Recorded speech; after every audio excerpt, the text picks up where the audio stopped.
Imagine if you could gather the energy from every star within 100 million light years, from thousands of galaxies, each with billions of stars.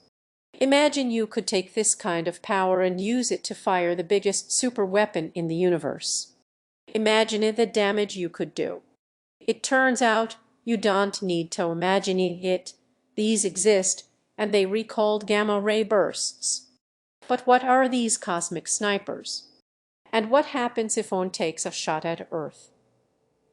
And on a attack or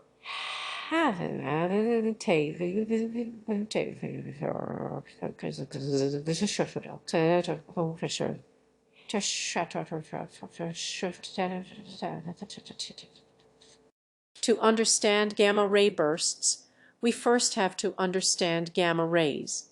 Gamma rays are electromagnetic radiation, waves which carry energy, just like visible light. Visible light is a tiny part of the electromagnetic spectrum. It's the part your eyes can see. At lower energies, there are radio waves, microwaves, and infrared. And at higher energies, ultraviolet X-rays and gamma rays. Gamma rays are incredibly powerful. A single gamma-ray photon is more energetic than a million visible photons combined.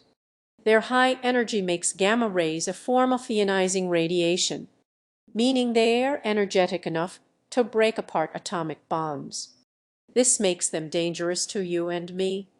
Ionizing radiation disrupts the delicate biochemical machinery that keeps us alive like a 9mm bullet through a clock. Fortunately, on Earth, the ozone layer blocks gamma rays, filtering them out before they can harm us. But if the atmosphere blocks gamma rays from space, how were gamma ray bursts or GURBs from space ever discovered? During the Cold War, the USA sent up spy satellites which could detect gamma rays from Soviet nuclear tests in space. They didn't see any bombs, but they did observe faint bursts coming from space, lasting only a few seconds. To date, this may be the only major scientific discovery made by spy satellites, that we know about anyway. Astronomers use telescopes that see different kinds of light to make their discoveries, and these spy satellites gave them a new pair of eyes. They were a mystery for 30 years, but eventually we discovered the source of a GURB, a galaxy 6 billion light-years away.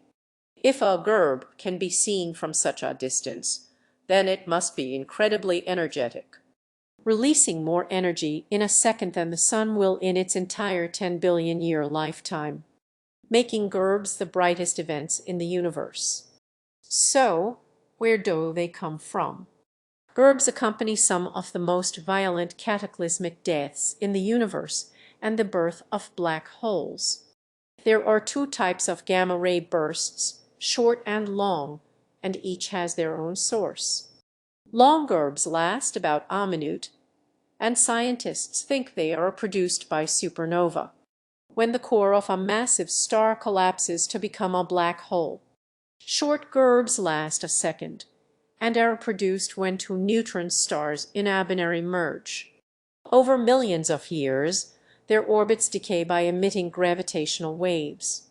Once they are close enough to touch, they crash and splash into each other, forming a black hole. Both supernova and neutron star mergers make the same thing. Black holes, surrounded by a magnetized disk of gas left over from their parent stars.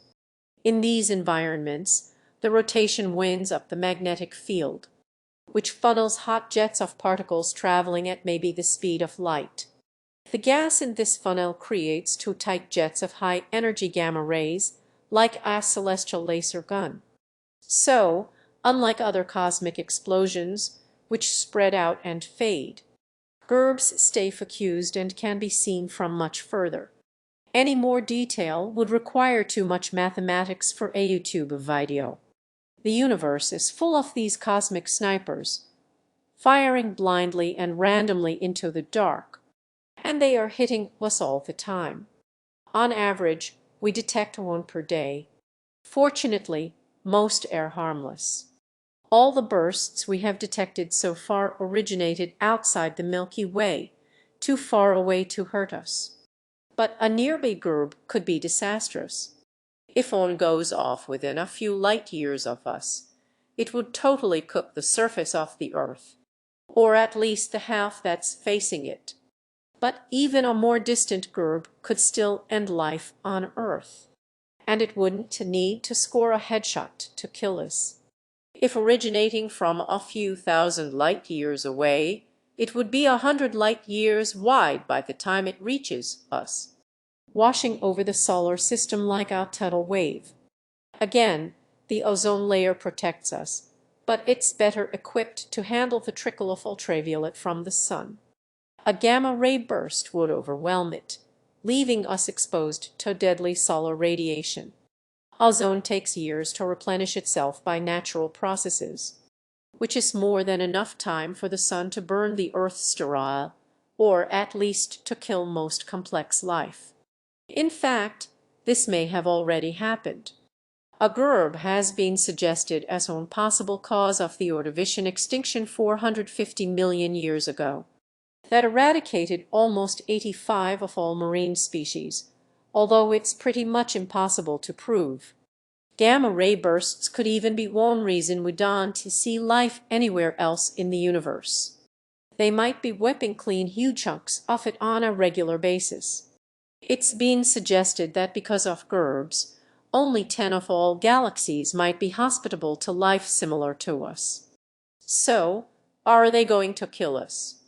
Probably not. In a galaxy like ours, there may only be one GURB per millennia, and to harm us, they must be close and directed at us. But since gamma rays travel at the speed of light, we want to know when it's headed our way until it arrives. So there could already be a GURB on its way to kill you all, and we want to know it until it hits us, and we re dead.